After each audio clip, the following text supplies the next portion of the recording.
Hello netizens, welcome to Whiteboard Universe. நான் உங்கள் அனீஷ். உலகம் ஆரம்பிச்ச காலகட்டத்திலிருந்து இப்போ வரைக்கும் மனுஷன் கண்டுபிடிக்கணும்னு நினைக்கிற ஒரு முக்கியமான ஆன்சர் என்னன்னா, இந்த உலகம் எப்போ அழியும், எப்படி அழியும் அப்படின்றது தான். இதுக்கு ஹண்ட்ரட்ஸ் ஆஃப் ப்ரெடிக்ஷன்ஸை நம்ம ரிலீஜியஸ் பீப்புளாக இருக்கட்டும், அஸ்ட்ராலஜர்ஸாக இருக்கட்டும், மேத்தமெட்டிஷியன்ஸாக இருக்கட்டும், நம்ம ஆத்தர்ஸாக இருக்கட்டும் கொடுத்துருக்காங்க. உலகத்தையே அச்சுறுத்திக்கிட்டு இருக்க கொரோனா வைரஸ்னால தான் இந்த உலகம் அழிய போகுதுன்னு இப்போ உள்ள பாதி மக்கள் முழுசா நம்பிட்டு இருக்காங்க. உண்மையிலேயே கொரோனா வைரஸ்னால உலகம் அழிய போதா என்ன? கண்டிப்பா கிடையாது. நம்ம மக்கள் மாதிரியே உலகத்துல பல காலகட்டத்தில் வாழ்ந்த மக்கள் அந்தந்த நேரங்கள்ல சில விஷயங்கள்னால இந்த உலகம் அழியும்னு முழுசா நம்பினாங்க. அதெல்லாம் என்னென்ன விஷயம்? அதை தான் இந்த வீடியோல நம்ம தெளிவா பார்க்க போறோம். இதுல முதல்ல நம்ம பார்க்க போறது ஹாலிஸ் காமெட். 1910 பிரெஞ்சு அஸ்ட்ரானமரான ஃபிளமேரியன் இந்த பூமியை ஒரு மிகப்பெரிய வால் நட்சத்திரம் தாக்க போறதாகவும் அதனாலதான் இந்த பூமிக்கு முடிவுனும் ஒரு பீதியை கிளப்பினார். அதுக்கு the evil eye of the sky அப்படின்னு பேர் வச்சார். அப்ப வாழ்ந்த மக்கள் அதை முழுசா நம்பினாங்க. அதனால அவங்க என்னெல்லாம் பண்ணாங்க அப்படின்னா, மெடிக்கல் ஷாப்ஸ்லாம் போய் மருந்துகளை வாங்கி வீட்டில் குடிச்சாங்க. அது மட்டும் இல்லாமல் ஒருவேளை இதனால ஆபத்து ஏற்பட்டால் அதுலேருந்து வர புகையினால தங்களை தற்காத்துக்க மாஸ்கெல்லாம் கூட வாங்கி வீட்டில் பதுக்குனாங்க. ஆனால் இதெல்லாம் ஆராய்ச்சி பண்ண சயின்டிஸ்ட் இது 75 இயர்ஸ்க்கு ஒரு தடவை நடக்கிற சாதாரண நிகழ்வு தானோ, இது அடுத்து 1986லையும் 2061லையும் நடக்கணும் எக்ஸ்பிளைன் பண்ணாங்க. இதில் அடுத்து நம்ம பார்க்க போகிறது Y2K பக். 1999களில் மக்கள் வீட்டில் பயன்படுத்துகிற கம்ப்யூட்டர்களில் ஒரு மர்ம சிப் இருக்கிறதா நம்பினாங்க. அது 2000வது ஆண்டு முதல் தேதி வெடிச்சு செதறணும் வந்த பீதியை முழுசாக நம்பினாங்க. இதனால பயந்து போன அவங்க Y2K பக் கிட் அப்படின்ற பேரில் விற்ற நான் பெரிஷபிள் குட்ஸ் எல்லாம் வீட்டில் வாங்கி பதுக்குனது மட்டும் இல்லாமல் $300 பில்லியன் செலவு பண்ணி அவங்க கம்ப்யூட்டர்ஸ் எல்லாத்தையும் சேஃப் அண்ட் செக்யூராக அப்டேட் பண்ணி வச்சாங்க. ஆனால் அந்த தேதியில் எதுவுமே நடக்கலை. நல்ல விஷயம் என்னன்னா அவங்க கம்ப்யூட்டர் இன்னும் பெட்டர் ஆயிடுச்சு. லார்ஜ் ஹாட்ரான் கொலிடர் தான் world largest and most powerful particle accelerator. 2008ல் இதை ஸ்டார்ட் பண்ணப்போ இதுக்கு பல பேர் எதிர்ப்பு தெரிவித்தாங்க. அதுக்கு காரணம்னா இதில் சப் அட்டாமிக் பார்ட்டிகல் ஷிஃப்ட் மூமெண்ட்னால இது தனக்கு தானே ஒரு பிளாக் ஹோலை உருவாக்கிக்கணும், அது இந்த உலகத்தையே முழுங்கிடணும் ஒரு குற்றச்சாட்டு வச்சாங்க. அப்போது அதுக்கு சயின்டிஸ்ட் சில எக்ஸ்பிளனேஷன்ஸ் கொடுத்தாங்க. அப்படியே ஏதாவது ஆக்சிடென்ட் எல்லாம் நடந்தால் அதை சின்ன பார்ட்டிகலாக இருக்கும்போதே, அதாவது சின்ன பிளாக் ஹோலாக அது உருவாகும் போதே தங்களால் அழிச்சிட முடியும்னு நம்பிக்கை விட்டுனாங்க. ஆனாலும் இப்போ வர இந்த மர்மத்துக்கு ஒரு முடிவு கிடையாது. இன்னமும் பல பேர் இதை முழுசா நம்பிட்டு இருக்காங்க. இந்த செக்மெண்ட்ல அடுத்து நம்ம பார்க்க போறது ஜட்ஜ்மெண்ட் டே.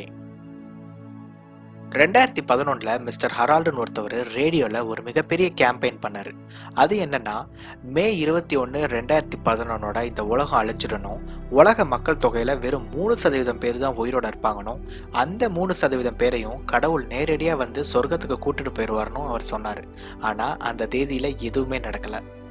இதுக்கு அவர் செலவு பண்ண அமௌண்ட் மட்டும் $100 மில்லியன். அடுத்து நமக்கெல்லாம் ரொம்பவே பரிச்சயமான மாயன் கேலண்டர். 2012ல் மாயன் கேலண்டர் படி இந்த உலகம் முழுசா அழிஞ்சிடும்னு சொல்லப்பட்டுச்சு. அதுக்கு காரணம் என்னன்னா, 5125 வருஷம் பழமையான இந்த கேலண்டர் டிசம்பர் 21, 2012 முடிகிறனால அந்நிய தேதியில இந்த உலகம் அழிஞ்சிடும்னு சொல்லப்பட்டுச்சு. இது ரொம்ப வைரல் ஆகி படமெல்லாம் வந்ததுக்கு அப்புறம் உலக மக்கள் தொகையில 10% பேர் இதை முழுசா நம்ப ஆரம்பிச்சிட்டாங்க. இதுல பல பேர் டிப்ரெஷனுக்குள்ளாகி தற்கொலை முயற்சிகளும் பண்ணாங்க. அடுத்து நம்ம பார்க்க போறது பிரமிட் ஆஃப் கிசா. நியூமராலஜிஸ்டும் ஆத்தருமான டேவிட் மேட் பிரமிட் ஆஃப் கிசாவையும் அதுக்குள்ள இருக்கிற ரகசிய குறியீடுகளையும் வச்சு ஒரு ஆராய்ச்சி பண்ணார். அந்த ஆராய்ச்சியோட முடிவில் அவர் ஒரு புக் எழுதுறாரு. அந்த புக்கோட பேரு பிளானட் எக்ஸ். அந்த பிளானட் எக்ஸ்ன்ற புக்கில் அவர் என்ன சொல்றாரு அப்படின்னா, செப்டம்பர் 23, 2017 பிளானட் எக்ஸ்னு ஒன்று இந்த உலகத்தை தாக்க போதணும், அதில் இந்த உலகம் அழிஞ்சிடும்னு சொன்னார். ஆனால் அந்நிய தேதியில் எதுவுமே நடக்கலை. அதனால மனுஷன் பாவம் ரொம்ப ஃபீலிங் ஆயிட்டாரு. முடிஞ்சு போன இதுங்க மாதிரியே ஃபியூச்சர் ப்ரெடிக்ஷன்ஸும் இன்னும் நிறையாவே இருக்கு. நாஸ்ட்ராடாமஸ்ல இருந்து நியூட்டன் வரைக்கும் இனிமே நடக்க போற ப்ரெடிக்ஷன்ஸையும் சொல்லியிருக்காங்க. அதெல்லாம் என்னன்றத இன்னொரு வீடியோல நம்ம முழுசா தெளிவா பார்க்கலாம். இந்த வீடியோல சயின்டிஸ்ட் முழுசா நம்புற உலக அழிவுக்கு 3 அறிகுறிகள் என்னன்றத இந்த வீடியோல நம்ம பார்ப்போம். ஃபர்ஸ்ட் சைன், எர்த்தோட ஸ்பீட்ல சேஞ்சஸ் வருது. எர்த்தோட அட்மாஸ்பியரிக் ப்ரெஷர்னாலையும் குளோபல் வார்மிங்னாலையும் எர்த்தோட ரொட்டேஷனில் மைன்யூட்டாக ஒரு சேஞ்சஸ் வந்திருக்கிறத நம்ம சயின்டிஸ்ட் எல்லாம் கண்டுபிடிச்சிருக்காங்க. இது அப்படியே கண்டினியூ ஆச்சு அப்படின்னா நைட்டுன்றது அதிகமாகவும் டேன்றதும் ரொம்ப கம்மியாகவும் மாறிடும்னு சொல்றாங்க. உதாரணத்துக்கு 24 ஹவர்ஸ்ன்றது 23 ஹவர்ஸா மாறிடும்னு சொல்றாங்க. ரெண்டாவது சைன் அஸ்ட்ராய்ட்ஸ்னால வர தாக்குதல். ஜூபிட்டருக்கும் சாட்டனுக்கும் நடுவில் நிறைய விண்கற்கள் இருக்குது. குறைஞ்சது 20 லட்சம் விண்கற்கள் இருக்கலான்னு சயின்டிஸ்ட் கணிச்சிருக்காங்க.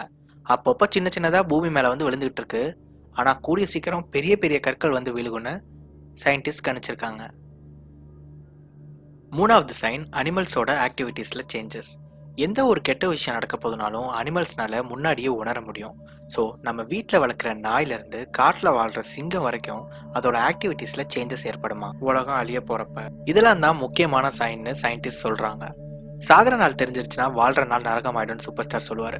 அப்படி சாகர நாளை நினைச்சு கவலைப்படாம இருக்கிற வரைக்கும் குடும்பத்தோட சந்தோஷமாவும் அடுத்தவங்களுக்கு உதவிகரமாகவும் ஒருத்தருக்கு ஒருத்தர் அன்பாவும் இருப்போம்னு நம்ம உறுதிமொழி எடுத்துப்போம்.